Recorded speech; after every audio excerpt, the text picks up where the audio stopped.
Good morning, and welcome to our online Sunday school lesson. My name is Bonnie Kornegay, and we're so glad that you are joining us today. The lesson is called the Day of Atonement, and it comes from Leviticus chapter 16. We know that Israel's high and holy day was the Day of Atonement.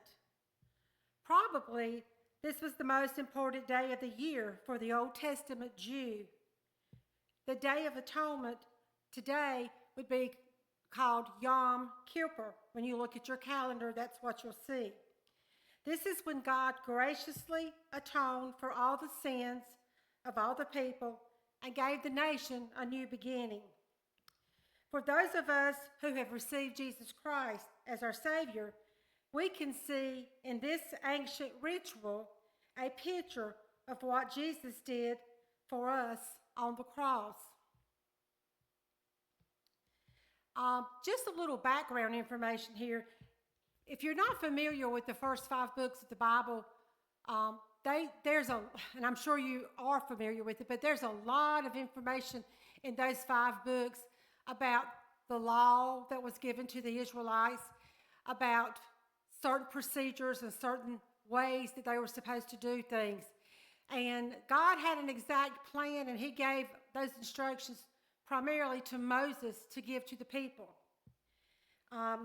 We also know, and this is important in our lesson today, that when the tabernacle was built, the priestly duties went to the Levite clan. And these were descendants of Levi. And at the time that the tabernacle was built, Moses' brother Aaron served as the first high priest. And he was in charge of all the duties that went on in the temple or in the tabernacle. And we also know that there were other priests that helped him, but he was considered to be the high priest.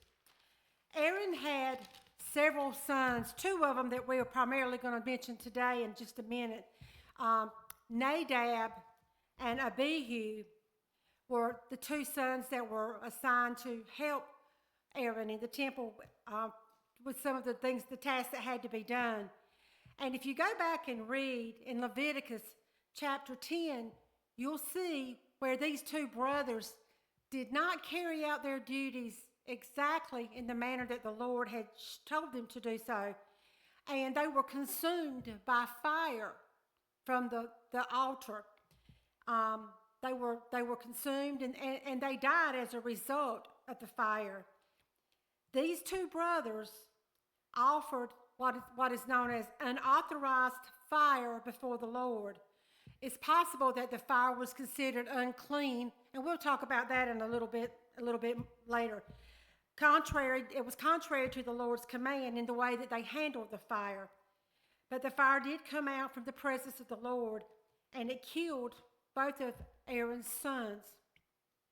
And the Lord spoke about this. He said, "Among those who approach me, I will be proved holy. In the sight of all the people, I will be honored." And it seems that maybe God did not feel that these 2 brothers were honoring him in the holy way that he had wanted them to carry out their duties. But anyway, as we get into the lesson, you'll see that there were examples of certain rituals that they had to do, and they were to be carried out exactly according to God's plan. Now, as we start the lesson, I want to talk about certain barriers in light of Aaron's 2 sons. There's a good idea. If you've got a fence on your property, maybe you buy a new property and there's a fence on it. A good principle in life is don't tear down the fence until you find out why it was put there in the first place. Undoubtedly, there was a reason for putting up any given fence in the first place. But the question is whether that reason still exists. And this principle applies all the more when you're regarding godly matters or divine matters. Within the Old Testament, the world is divided in part between pure and impure things. While God has always desired to dwell with his people, his presence cannot reside in an impure location. And that is where our lesson today, that's why it's so important. God's presence cannot reside in an impure location. So barriers must be erected.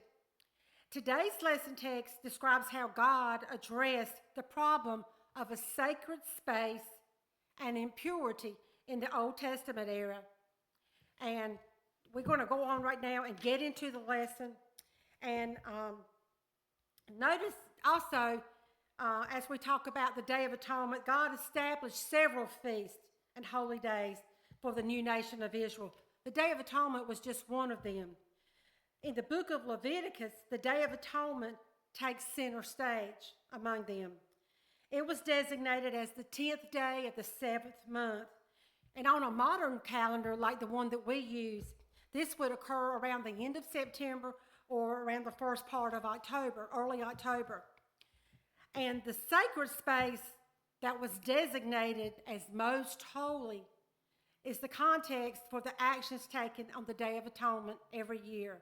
The Holy of Holies, which is the holy place within the veil. The most holy place was the heart of the tabernacle.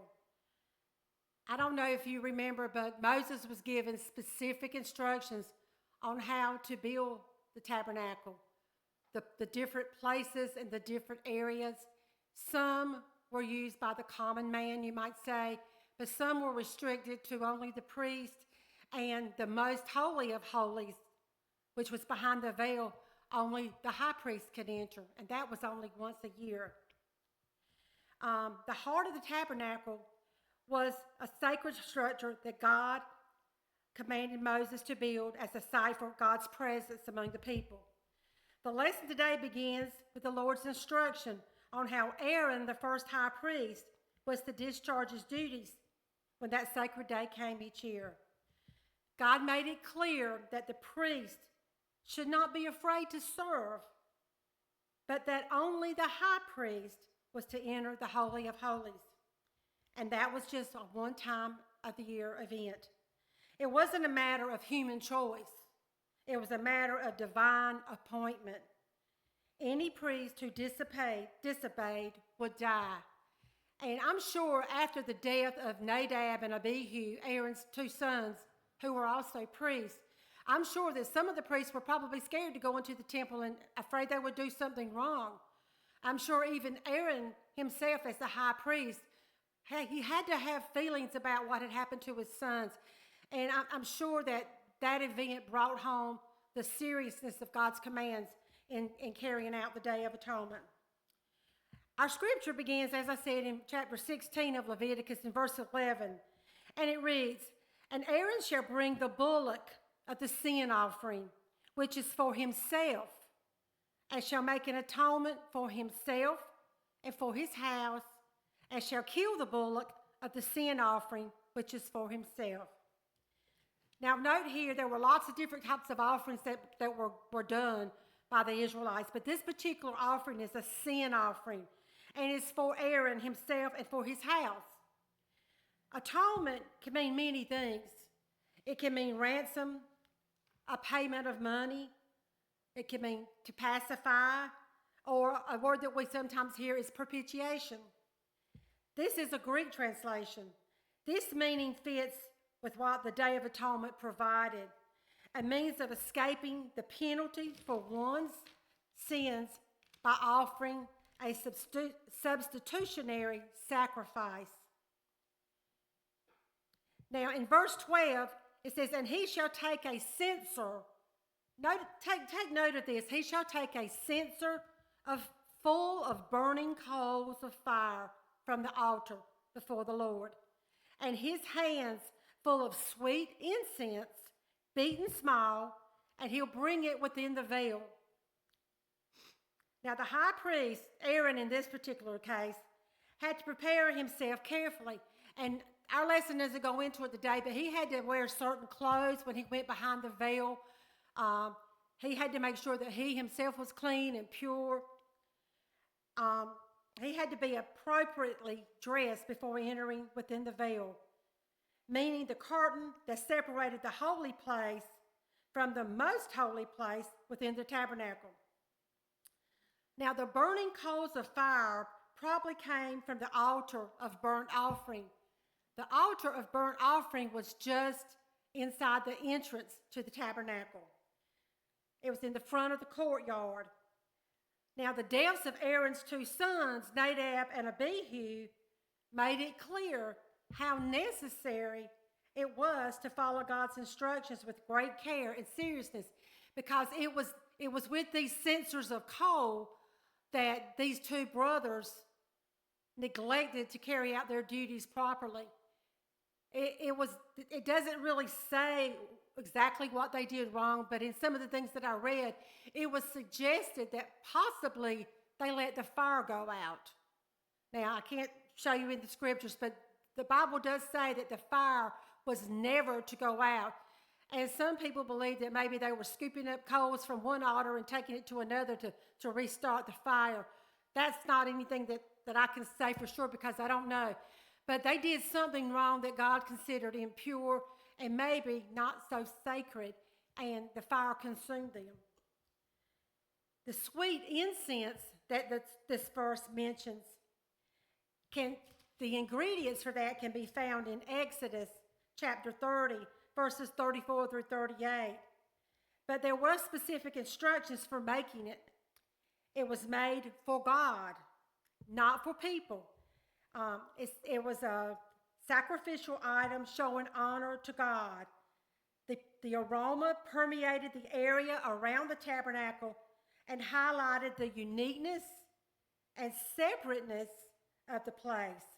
It reminded people that God was holy and his place or his abode should be respected. And in the commentary that I read, some of the notes that I read said that, the people were warned that this incense, while it had a sweet aroma and a pleasant fragrance, it was not to be used by any other person among the Israelites. It was not to be used as a perfume. It was not to be used in any other situation.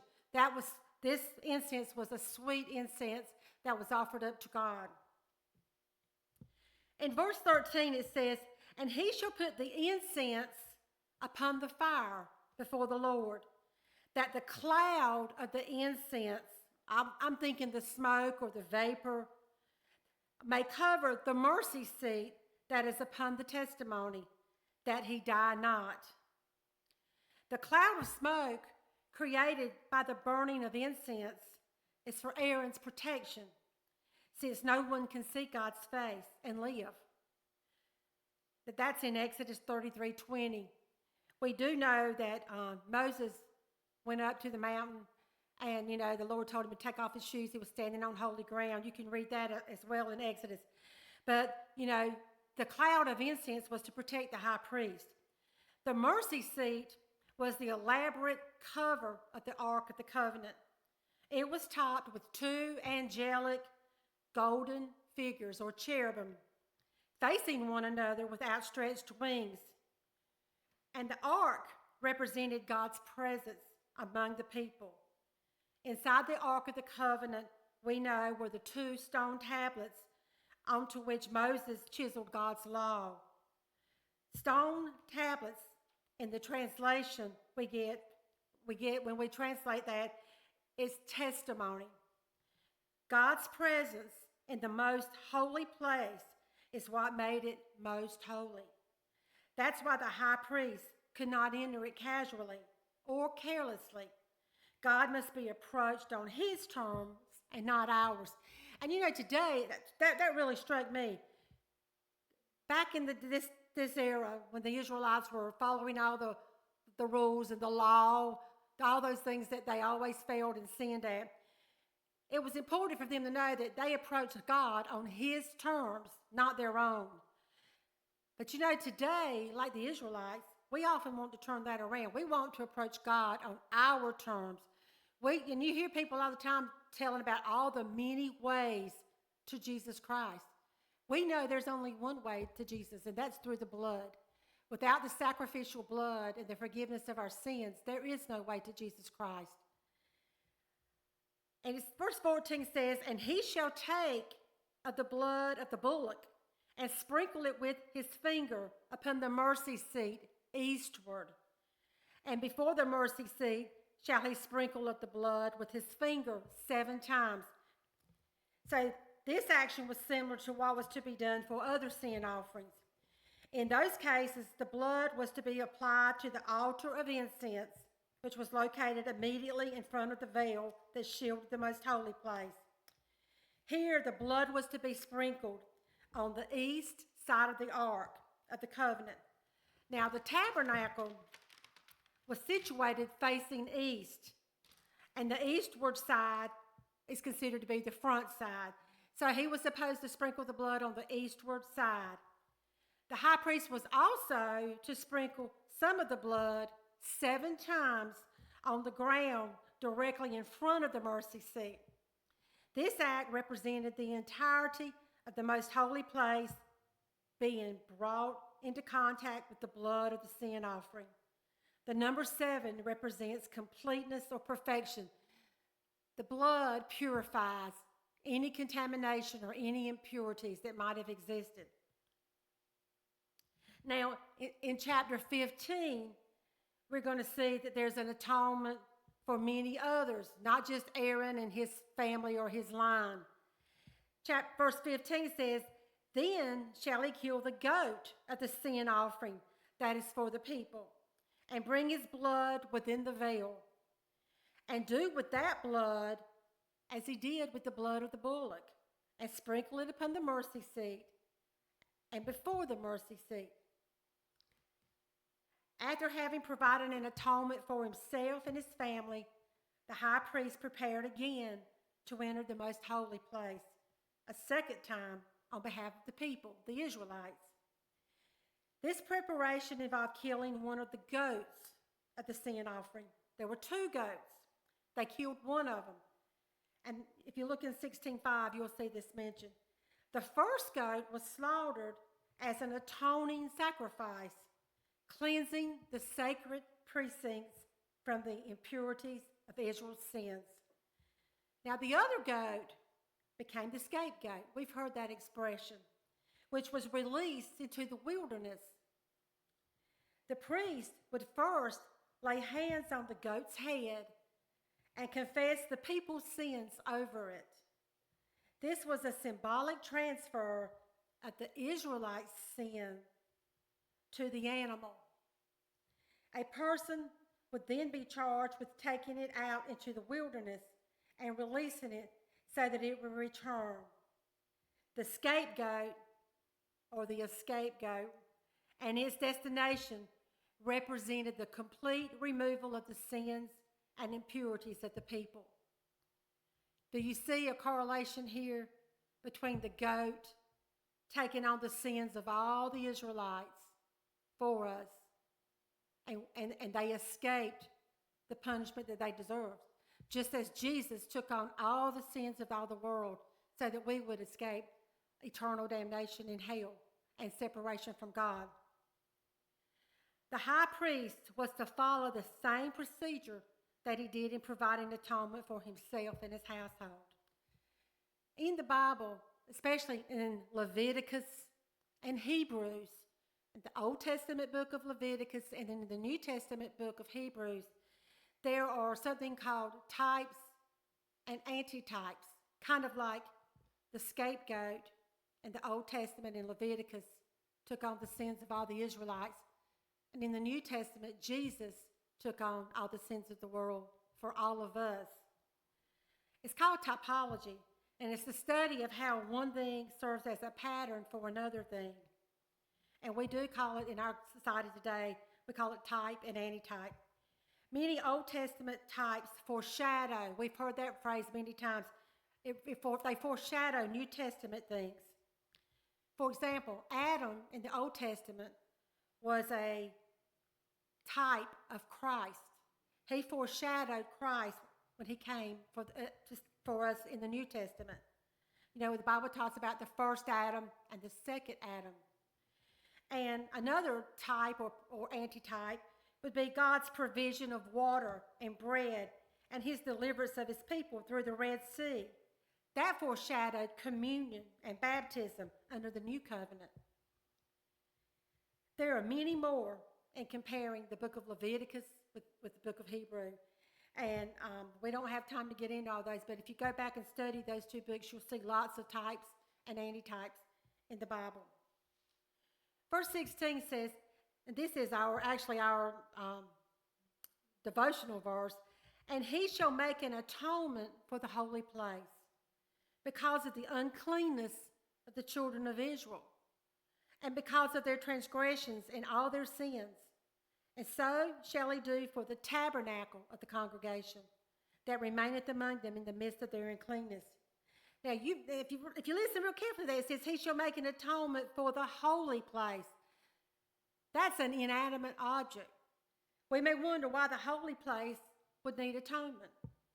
It's an inanimate object with no ability whatsoever to sin. It's just like saying, you're going to make atonement for the church here. This church cannot sin. But the people who enter it do come in, as we all do, with sin in our life, with impurities. And so God was saying here that, that an atonement had to be made for the holy place. Atonement addressed not only individual sins, but also the contamination of places and things associated with the holy God. So atonement was for people, consecrated areas, and things. I do want to stop right here and say one thing. If you go back and look in Leviticus, right prior to the lesson, in chapters 11 through 15, you'll see many, many ways that God considered people to be unclean. And he had an outline for certain unclean situations or certain impurities. And he would tell the people what to do in certain events. And there's a lot in those few chapters, but it explains the many impurities that the people of Israel had and how God had instructed them to deal with it. So it's not really unusual when you read those chapters to see that God wanted the building itself consecrated and atoned for. Notice the three descriptive words considering the spiritual state of the children of Israel. They had uncleanness, transgressions, and sins. God foresaw that the Israelites would pollute or contaminate the places of worship, and he knew that these places also needed to be cleansed. And so shall he do for the tabernacle of the congregation that remaineth among them in the midst of their uncleanness. Now in verse 17 says, and there shall be no man in the tabernacle of the congregation when he goeth in to make an atonement in the holy place until he come out and have an atonement for himself and for his household and for all the congregation of Israel. Now basically what that verse is saying is keep your distance. Just as Moses witnessed God's presence at Mount Sinai, people couldn't just go up with Moses and follow him to the top of Mount Sinai. There was a line, a border where they could not cross over. They could stand at the foot of the mountain and see the smoke and the power of God in the burning of the mountain, the fire, the smoke, but they could not go up. They had to keep their distance. And, it's that God here also had sacred boundaries, and only the high priest could enter. Atonement had to be made for the priests, the places, and the people before anybody could re-enter. In verse 18 it says, and he shall go out into the altar that is before the Lord. And now this is a second altar, okay? He shall go out unto the, let me read. He shall go out into the altar that is before the Lord and make an atonement for it, and shall take of the blood of the bullock and of the blood of the goat and put it upon the horns of the altar round about. Now, after purification was done for the most holy place, the cleansing regimen progresses outward. Now, the tabernacle had two altars, and depending on how you interpret this verse will determine which altar you think they're talking about here.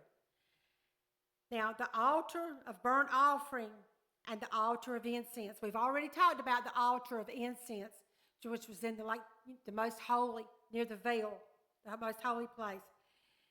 But then there was another altar that they had, which was near the entrance to the tabernacle. Personally, I think that that's the altar they're referring to here. That's just my personal opinion, because it says, and he shall go out unto the altar that is before the Lord. But the other altar was also before the Lord, and it was just outside the Holy of Holies. So this verse doesn't explicitly say which one is being referred to here. Both altars were treated the same way, though. I think that's what's important. The high priest was to put blood upon the horns of the altar round about. Now, the altar that is before the Lord sounds like the altar of incense, possibly, located very close to the curtain that separated the holy place from the most holy place. And secondly, the altar of burnt offering, as I said, was located at the entrance. Some would say it's also before the Lord, because if you go in our outside doors, our entrance, you're going in a place that's before the Lord. This altar was used for so many things and so many offerings to address the sins of the people. So you might say that its need for atonement was much greater. Plus, the priest is told to go out, which suggests that he is leaving the tabernacle. In this scenario, the altar of the burnt offering at the front of the tabernacle would be the one in view. So that's up to you and your interpretation. But verse 19, our last verse says, and he shall sprinkle of the blood upon it with his fingers 7 times, and cleanse it, and hallow it from the uncleanness of the children of Israel. We see the blood being used again 7 times to purify and cleanse the sacred place of the tabernacles and its objects. The word hallow means to make holy. And it says that he shall sprinkle of the blood upon it with his fingers 7 times, and cleanse it, and hallow it, or make it holy. So this is a lot of detail about how the Day of Atonement was supposed to be carried out. To conclude, though, there's a 5-fold purpose in this, and you can see it in the Day of Atonement. Number 1, God has a hatred for sin. Number 2, the blood requirement to be shed for the forgiveness of sin is necessary. There is no other way to Jesus. You can listen to all the modern philosophies that we have out there. You know, everybody wants an easy way to Jesus, and so they'll invent their own way. But the Bible tells us very clearly there's only one way to Jesus, and that has a blood requirement, and we know that it is through his death and resurrection on the cross. The third purpose for the Day of Atonement that they want us to understand is that sin is contagious. Even inanimate objects needed atonement. And number 4, the Bible uses types to foreshadow the death of Christ, and we see that in the Day of Atonement. And number 5, it's yearly repetition. The fact that they did this every year, the same time, same day, its yearly repetition demonstrates the need for a permanent remedy for sin. And we know that God, through his son Jesus, provided the perfect, permanent sacrifice for all of us. On the cross, Jesus achieved in one day what Aaron and the high priest of the Old Covenant who followed him could never accomplish. The effectiveness and finality of Jesus' sacrifice was demonstrated visually by the tearing of the temple veil that set apart the most holy place. The writer of Hebrews refers to Jesus' flesh as the veil that was torn to give every Christian access to the presence of God. Jesus is now our high priest, the only one necessary under the new covenant. But I'm not going to go any further, because then I'll get into next week's lesson. I don't usually like to read prayers, but I want to close with a beautiful prayer that was in my lesson commentary. You know, as I said, I don't like to read a prayer, but this one is so beautiful. I want you to listen as I pray. Our Father, you created us to be at one with you in your presence. But sin has shattered that oneness, bringing division and chaos. Thank you for your grace and mercy in providing ways for that oneness to be restored. First, through a day of atonement designed for the ancient Israelites, and now through a superior day of atonement designed for the entire world and accomplished through Jesus, all for once for all, a sacrifice. We praise you in his name. Amen. Thank you for joining us today. We look forward to